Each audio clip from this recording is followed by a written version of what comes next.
A les escoles de l'Alta Àustria, els nens expliquen sobre com comportar-se en cas de blackout. Diuen que no hi haurà cap comunicació mòbil en cas de blackout prolongat. Serà impossible utilitzar el transport públic i els ascensors. Els sistemes de serveis públics deixaran de funcionar. Això pot durar dies. Molts països ja s'enfronten a això. Shenzhou, Xina, entre gener i febrer 2008. Durant un mes, 4,6 milions de persones vivien sense electricitat.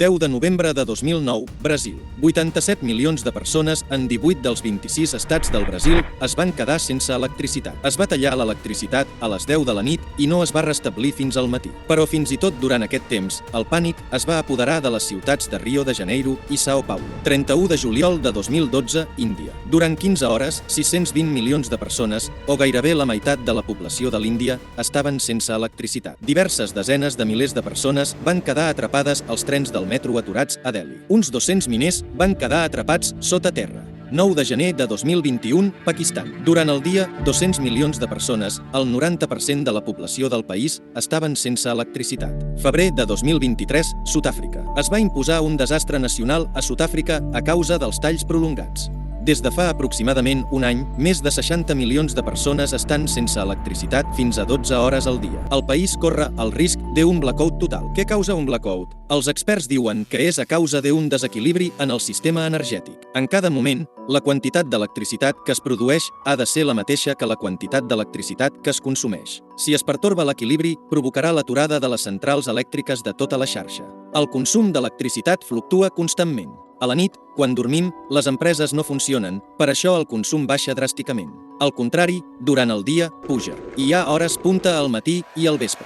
En conseqüència, la generació d'energia ha d'equilibrar aquests pics i baixes. Per tant, cada sistema energètic ha d'estar necessàriament equilibrat. L'electricitat no es pot emmagatzemar en grans quantitats. És per això que els sistemes energètics consisteixen en centrals elèctriques de càrrega base i de càrrega posterior. Avui dia, les centrals nuclears tendeixen a ser vertebradors. Produeixen una quantitat constant d'energia. Les centrals elèctriques amb càrrega variable, que són principalment centrals tèrmiques i hidroelèctriques, són capaços de reduir o augmentar ràpidament la producció d'electricitat. IME, la seva tasca principal és crear un equilibri entre producció i consum.